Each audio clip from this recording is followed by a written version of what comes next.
छत्तीसगढ़ में साड़ी की बड़ी दुकान की गद्दी पर एक गाय बैठती है। बीते 7 सालों से इस गाय के लिए दुकान में गद्दी की जगह निर्धारित है।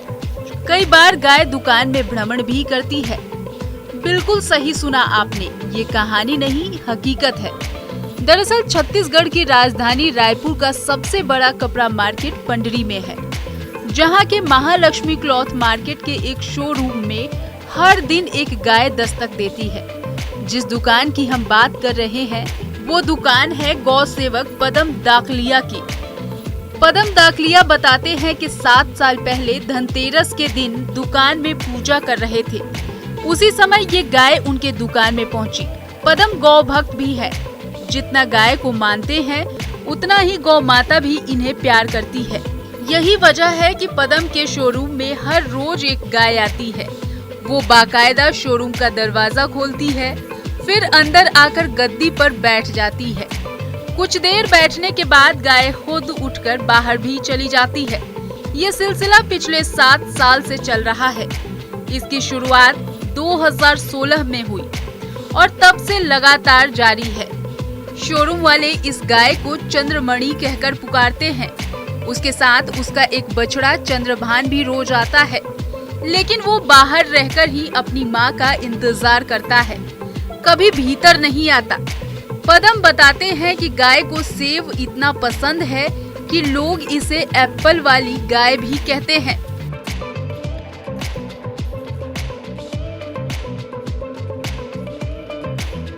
तो ये संदेश जो देना चाह रहा हूँ, जैसे आप बोल रहे हैं आप क्या संदेश भी देना चाह रहे हैं, तो मैं ये संदेश देना चाह रहा हूँ कि हम गौ माता की सेवा करने वाले इस दुनिया में कोई पैदा हो ही नहीं सकता है, क्योंकि वो गौ माता है और वो माता ही इस पर्यावरण की, इस देश की और इस देश के बच्चों की, यानी हम सभी की सेवा कर रही है।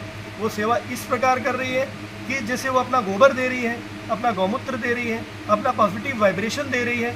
और दूध तो मैं सबसे लास्ट पोजीशन पे लेता हूँ, क्योंकि मैं स्वयं, हमारी एक गौशाला है मनोहर गौशाला, वो हम चलाते हैं। हमारे यहाँ 363 गाय हैं, गौवंश हैं, जिसमें कोई भी गौवंश दूध वाला नहीं है। हम उसके गौमूत्र का फर्टिलाइज़र बनाते हैं और उसमें 5 वैज्ञानिक इंदिरा गांधी कृषि विश्वविद्यालय रायपुर से रिसर्च कर रहे हैं और उसका हम पेटेंट भी करा चुके हैं। मैं चाहता हूं कि गाय माता के मूत्र पे, जैसे महर्षि चरक ने कहा है कि गौ में वसते लक्ष्मी और गौमूत्रे धनवंतरी, तो या तो वो गलत है या आज जो गौ माता की अवहेलना कर रहे हैं वो गलत है। तो हम ही गलत है मानेंगे जो अवहेलना कर रहे हैं, क्योंकि महर्षि चरक जो है वो फादर ऑफ मेडिसिन है।